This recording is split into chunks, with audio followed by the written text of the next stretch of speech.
So hi everyone, after a very long time I'm here. Thought I have a very important question for few women. Not just for few women actually, for all the women actually. Have you ever thought about your relationship with money? No? Why not? Give it a thought. I think money has been the most superficial important thing that people don't talk about it reasonably well and in a good way. And I think we need to get rid of those. Looking today at the landscape of lifestyle that people just wanted to, gather experiences, memories, and all of that. That's all is perfect. I'm not denying any of it, but everything comes with a process or thought process where you are very meaningful with your choices of lifestyle, with the choices of your decision, and taking the decision of money, spending it in a meaningful way, understanding it, I think will help you live a life more beautifully and a more satisfied and contentful life. I think it's not just about financial freedom, it's also about women being strong enough to understand how does it work and why it is important for them to understand it. It's equally important. So let's build it together. I'm here to simplify things for you, to help you in this journey. And don't worry, by the end of this video you will feel empowered to take control of your finances and take very practical steps in this direction. So let's get into the video. So first thing first, why do you think it is important to even talk about it? Well, here's a fact.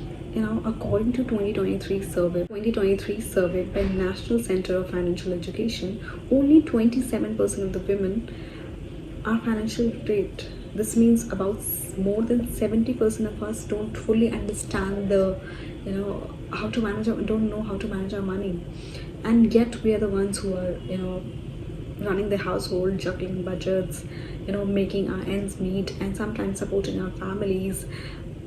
I know we are a superpower in so many other things. We are great at multitasking, but why not to add financial confidence over the top of it? And I think it is something that will give you when you have a solid foundation. The house that is built upon a strong foundation, is actually very solid and helps you in the time when things got adverse. And similarly, I think everything else is a very secondary. If you don't know how to manage your money, if you don't know how to have a healthy relationship with money, everything starts with having a good relationship with your money. Everything else fall into place when you know how to do this. It's financial literacy is not something about banker or accountant. It's about how to make your money work for you. Also, it's not just about freedom, it's about peace of mind. It is about you knowing the basics and you knowing the understanding of the value of money in the right way, so that you can have the freedom, you can have the peace, you can have the security. And this is very important to build a healthy relationship with money step by step. And I'm sorry, let me tell you, you can't get there at one go. It will take time, it will be very fruitfully done, but only if you are ready with the right mindset, without thinking about it that this is going to be done in a one day or something. No, this is not going to happen. It take really important time, because I remember when I started my financial journey, that's almost now 3 years I'll be of work.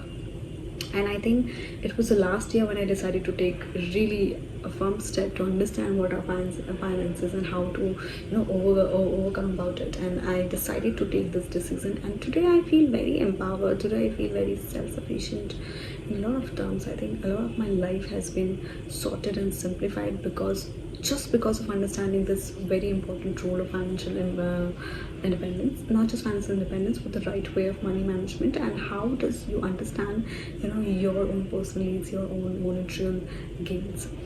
Important to understand financial importance, not just to understand whether you're working or something. That I think more than that, I think it's give you a sense of peace and security, that will be a long-lasting thing in your career to move ahead of. So let's start with something very simple, super simple. Know where your money is going. You need to track your money. I know it sounds very lame and it sounds very hectic, because once you start seeing your UPI transactions and everything, it seems cool. This is just a bundle of just an ocean of information that you have to go through. No, it's not like that. You have to break it down in a way that you can understand what are your expenses, how many Think like a detective work. And do you know where your money disappears after every month? Maybe it's those sneaky peeky Zomato or kurti that you have to buy on sale. I mean, I'm not judging for all of that. That's perfectly fine, and that's perfectly fine and understood. If you have a healthy relationship with your money, that is all making sense. That can all make sense very well if you know how to manage your money. And but here's a practical tip. At least for a month, try it out. Write down every rupee that you spend. You can use a notebook, or you can use various apps also online to, or even a fancy spreadsheet to maintain things, just to, giving it right. And maintain that. See everything that you're, spending in somewhere. Just write it down. Just have a record of it.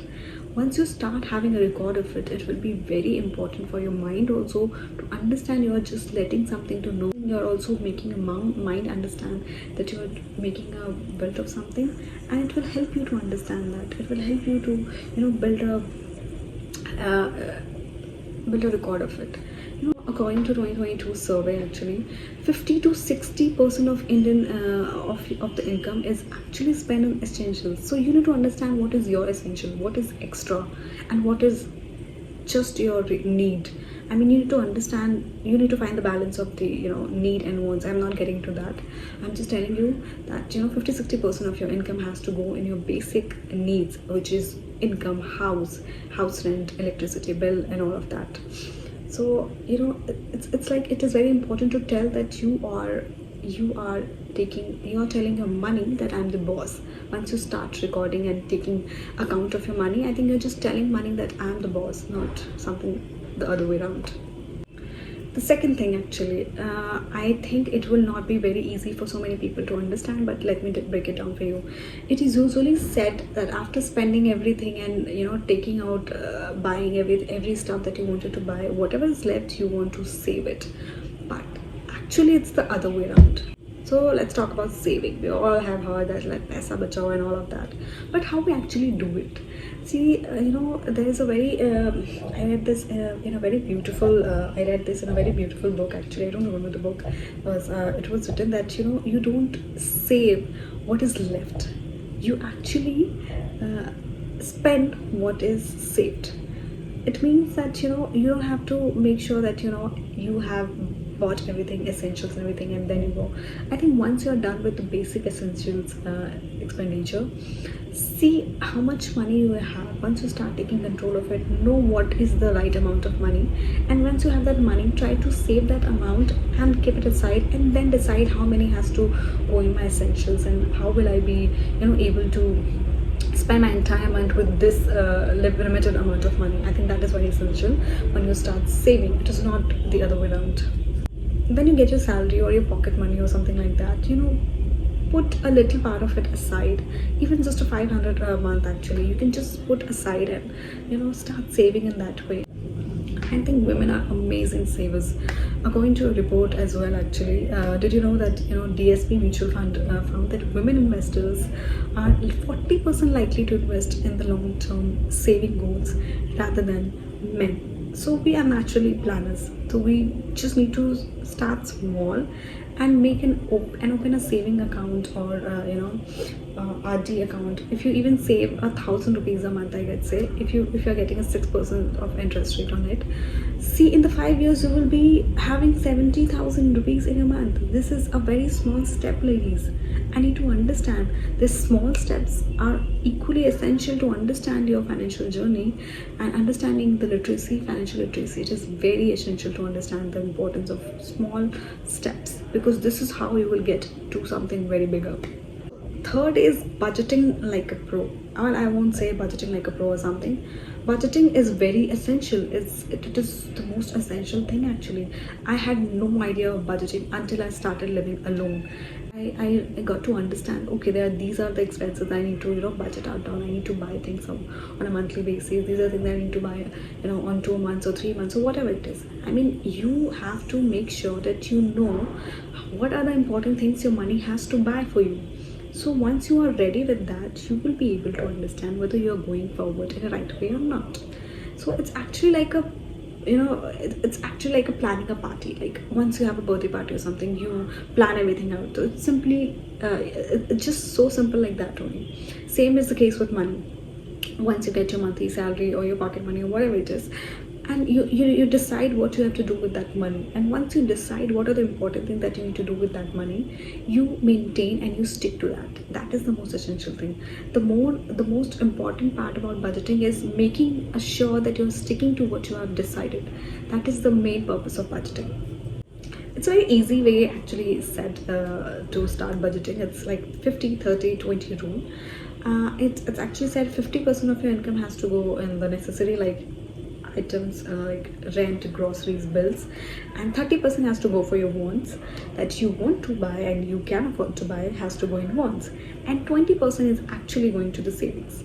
So this is a very generic formula that people actually apply while budgeting the formula, while thinking about budgeting. But for example, if you earn 20,000 a month and you need 10,000 for your basic necessities, live 6,000 is for your wants, like you have to buy a gym membership or you have a certain luxury that you want to fulfill actually, and then what is left is 4,000. So 4,000 has to directly go into your savings account. That is something that you're not going to touch. But keeping your money organized will help you be stress free. So fourth, I think emergency fund is your BFF. Let me tell you, this is a very game changer thing, because I have no idea about the importance of emergency fund until a few time back. Actually, I saw one of my friend, actually she lost her job and she has been searching for a job for quite a time, and I felt so miserable. I mean she must be feeling so miserable because expenses, because when you're living outside and there are times when you don't want to talk, there are times when you don't want to take money from your family, or you are not dependent on anyone. So at that period of time when you are left with no choice of options, this is where an emergency fund comes to a very great relief. Simply, emergency fund is nothing.